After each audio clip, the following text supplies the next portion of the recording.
Jai Hind students, welcome in our online classes SRPS Basti.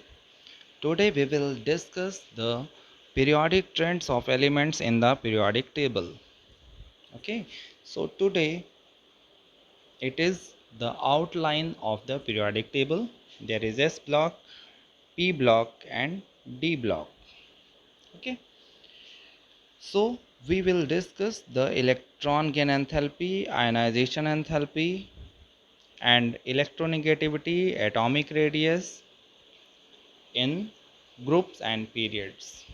Already we had discussed about the periods. They are horizontal rows and these are groups of vertical rows.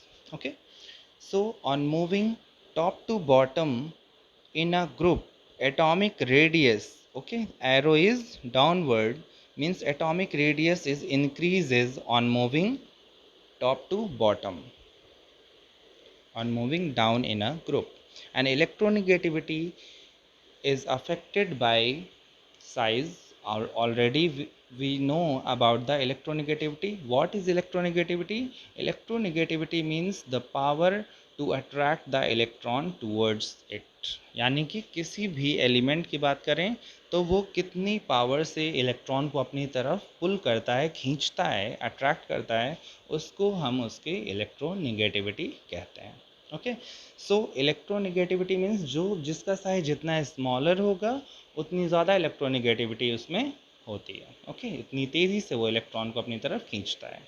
So if we will discuss about atomic radius, तो atomic radius हमने देखा कि group में नीचे आने पर size increase होता है. Okay, so we can show in that way that if we will move in downward, so atomic size increases.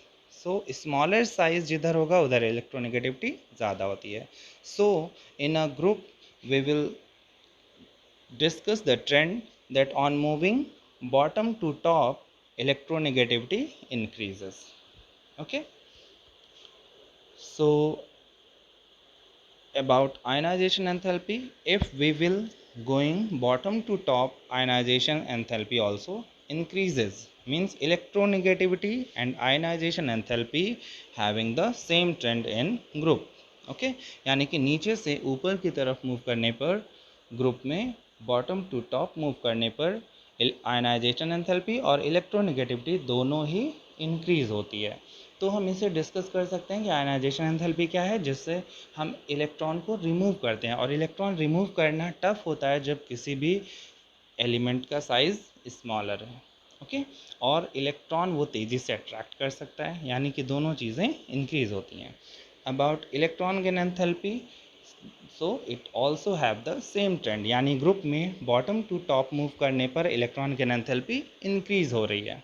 Okay, electron gain enthalpy क्या है, जितना स्मॉलर साइज होगा उतना ज़्यादा इलेक्ट्रॉन गेन एंथैल्पी होगी. यानी कि इसकी डेफिनेशन भी हम जान चुके हैं कि इलेक्ट्रॉन गेन का मतलब जब कोई न्यूट्रल एटम इलेक्ट्रॉन गेन करके एनायन फॉर्म करता है तो उस टाइम जो हीट रिलीज होती है वो होती है इलेक्ट्रॉन गेन एंथैल्पी. तो जितना स्मॉलर साइज होगा इलेक्ट्रॉन गेन करने के बाद वो उतना ज़्यादा स्टेबलाइज हो जाना चाहिए. And we had discussed about the fluoride and chloride ion, कि फ्लोराइड का साइज़ स्मॉलर है क्लोराइड से, लेकिन यहाँ वहाँ पर एक्सेप्शन था, मैंने आपको लास्ट क्लास में डिस्कस किया है. तो इस एक्सेप्शन को आप याद रखिएगा. जनरल ट्रेंड के अकॉर्डिंग स्मॉलर साइज़ की इलेक्ट्रॉन गेन एंथैल्पी हाई होनी चाहिए, निगेटिव साइन के साथ वो हाई वैल्यू होनी चाहिए.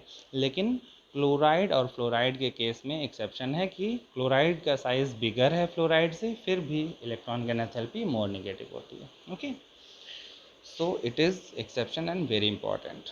And next is electron gain enthalpy in periods. अब देखिए, अब हम बात कर रहे हैं left to right, on moving left to right in a period, यानी हॉरिजॉन्टल रो में मूव करेंगे तो इलेक्ट्रॉन गेन एंथैल्पी इंक्रीज़ हो रही है लेफ़्ट टू राइट. तो यहाँ भी सेम ये चीज़ आप जानते हैं कि साइज़ क्या होता है, इधर मूव करने पर साइज़ डिक्रीज़ हो रहा है, ठीक है, और इधर मूव करने पर साइज़ इंक्रीज़ हो रहा था. तो ऐसे बना लेने से आपको माइंड में हमेशा या ये फिट हो जाना चाहिए आपके कि साइज़ किधर इंक्रीज़ और डिक्रीज़ होता है. तो अब आपको बाकी मैंने पीरियोडिक टेबल कैसे लर्न करते हैं वो मैंने आपको बताया था. फिर मैं एक बार आपको चैप्टर ओवर होने पर इसके बारे में बात करेंगे हम लोग और फिर हम इसे फॉलो करेंगे। ओके, अभी आपको ऐसे याद रखना है पहले कि ये ट्रेंड क्या होता है, यानी किस तरफ मूव करने पर साइज़ डिक्रीज या इंक्रीज़ हो रहा है। फिर हम क्वेश्चंस में भी उसको डिस्कस कर सकते हैं। ओके, सो इलेक्ट्रॉन गेन एंथैल्पी कब हाई होती है? जब साइज स्मॉलर होता है। सो ऑब्वियसली इधर जाने पर साइज स्मॉलर हो रहा है तो इलेक्ट्रॉन गेन एंथैल्पी हाई होगी। And same for ionization enthalpy, जितना छोटा है साइज उतना ज़्यादा आयनाइजेशन एंथैल्पी होती है। सो on moving left to right, ionization enthalpy and electron gain enthalpy increases. Okay, and electronegativity also. Electronegativity, ionization enthalpy and electron gain enthalpy. अब देखिए ये तीनों का ही ट्रेंड, देखिए ये था सेम, ये भी सेम और ये भी सेम, यानी तीनों ही क्या है, अपवर्ड इन अ ग्रुप। और अगर हम पीरियड में बात करें तो लेफ़्ट टू राइट तीनों ही चीज़ें क्या हो रही हैं, मूव करने पर लेफ़्ट टू राइट इंक्रीज़ हो रही हैं। तो दोनों जगह इसकी चीज़ें सिमिलर हैं। तो आप ऐसे याद रख सकते हैं, ये इजी हो जाएगा आपके लिए कि electronegativity, ionization enthalpy and electron gain enthalpy तीनों ही एक जैसी चीज़ है, यानी कि जितना स्मॉलर साइज़ होता जाता है उतनी ज़्यादा ये चीज़ें इंक्रीज़ हो जाती हैं। Okay, so simple now. Okay, so next is atomic radius. अब देखिए यहाँ एटॉमिक रेडियस का ट्रेंड क्या था ग्रुप में, पहले क्या हमने पढ़ा, यहाँ एटॉमिक रेडियस ग्रुप में डाउन मूव करने पर एटॉमिक रेडियस इंक्रीज़ हो रहा है, यानी कि साइज़ बढ़ता है। और अगर हम पीरियड में बात करें तो पीरियड में राइट टू लेफ़्ट, ये एरो इस तरफ है, राइट टू लेफ़्ट आने पर साइज़ इंक्रीज़ होता है। जैसे कि यहाँ हमने देख लिया, ऐसे एरो बना लेंगे अगर, तो इधर मूव करने पर एटॉमिक रेडियस क्या हो रहा है, इंक्रीज़ होता है इस तरफ, और इधर मूव करने पर डिक्रीज़ होता है। ठीक है, यानी लेफ़्ट टू राइट डिक्रीज़ होता है, राइट टू लेफ़्ट इंक्रीज़ होता है एटॉमिक रेडियस। ओके, और एटॉमिक रेडियस अगर आपको पता होता है तो आप बहुत सारी चीज़ें उससे डिफ़ाइन करके गेस कर सकते हैं। और आप जनरल ट्रेंड याद रखिए कि साइज़ छोटा होगा तो उसकी इलेक्ट्रोनेगेटिविटी हाई होती है, आयनाइजेशन एंथैल्पी हाई होती है, इलेक्ट्रॉन गेन एंथैल्पी भी जनरली हाई होती है। ओके, अब देखिए यहाँ पर इसके बाद ये चीज़ दी हुई है non metallic character and metallic character. अब आपको पता है कि सबसे पहले हम एस ब्लॉक एलिमेंट्स के बारे में पढ़ चुके हैं कि वहाँ पर alkali metals and alkaline earth metals हैं, और डाउन मूव करने पर एटॉमिक साइज इंक्रीज़ होता है। तो ऑब्वियसली मेटालिक कैरेक्टर भी डाउन मूव करने पर इंक्रीज़ होगा, क्योंकि जितना बिगर साइज़ होगा उतना ज़्यादा मेटालिक कैरेक्टर होता है उसका, क्योंकि उसका आउटर मोस्ट इलेक्ट्रॉन बहुत लूजली हेल्ड होता है न्यूक्लियस से और वो आसानी से बाहर निकल सकता है। ओके, यानी उसको हम आसानी से वहाँ से रिमूव कर सकते हैं आउटर मोस्ट शेल से।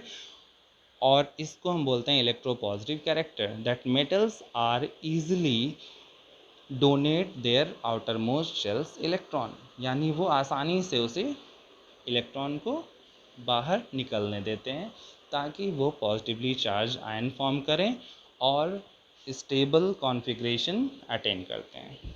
ठीक है, तो इसको हम बोलते हैं मेटालिक कैरेक्टर या इलेक्ट्रोपॉजिटिव कैरेक्टर। तो नीचे जाने पर वो इंक्रीज़ होता है। तो देखिए यहाँ पर दिया मेटालिक कैरेक्टर इस तरफ एरो बना हुआ है, यानी कि ज़्यादा है, यानी कि नीचे वाला सबसे ज़्यादा मेटालिक होगा। इसलिए मेटल्स में ऐसे ट्रेंड बनने का मतलब है कि यहाँ पर सबसे ज़्यादा मेटालिक कैरेक्टर है बिगर साइज़ की वजह से। और जैसा आप देख रहे हैं कि पीरियड में इधर मूव करने पर साइज़ इंक्रीज़ होने की बजाय क्या हो रहा है, डिक्रीज़ हो रहा है। तो यानी कि यहाँ पर एरिया जो है इस तरफ के एलिमेंट सबसे स्मॉलर होते हैं। ठीक है, जितना स्मॉलर साइज़ होगा मेटालिक कैरेक्टर उतना कम हो जाएगा। इस वजह से यहाँ पर सबसे ज़्यादा होता है इस कॉर्नर पर मेटालिक कैरेक्टर, और इस कॉर्नर पर अपवर्ड ऊपर की तरफ जो है वहाँ पर सबसे कम मेटालिक कैरेक्टर होगा। और जहाँ पर सबसे कम मेटालिक कैरेक्टर होगा वहाँ पर नॉन मेटालिक कैरेक्टर यहाँ पर है। अब मैं इससे दिखाता हूँ आपको, इसमें sorry 1 minute. Non metallic character सबसे ज़्यादा होगा इस कॉर्नर पर। ओके, ये नॉन मेटल्स होते हैं पी ब्लॉक में, आपको पता है। तो वहाँ पर नॉन मेटालिक कैरेक्टर सबसे हाई है। और जहाँ हमने भी बात की कि मेटालिक कैरेक्टर यहाँ पर सबसे ज़्यादा होगा, तो ऑब्वियसली नॉन मेटालिक कैरेक्टर सबसे कम होता है। तो मेटालिक और नॉन मेटालिक कैरेक्टर में आप याद रखिएगा कि हाँ आपको एरो ऐसे बनाना है। ओके, बाकी आपको ये याद हो गया कि ग्रुप में और पीरियड में लेफ़्ट टू राइट पीरियड में होता है, और ग्रुप में टॉप टू बॉटम या बॉटम टू टॉप हो सकता है। Okay, okay students, so you have to learn these trends. और फिर इसी से रिलेटेड क्वेश्चंस हम आपसे डाउट सेशन में डिस्कस करेंगे, डाउट क्लियरिंग सेशन में। आपको ये याद रखना है ट्रेंड, और आपको वैसे ही गेस करके आपको उसका ट्रेंड बताना है, इंक्रीजिंग या डिक्रीजिंग ट्रेंड में भी आपसे पूछा जा सकता है. So you have to be ready for that doubt clearing session. Okay. Okay, thank you.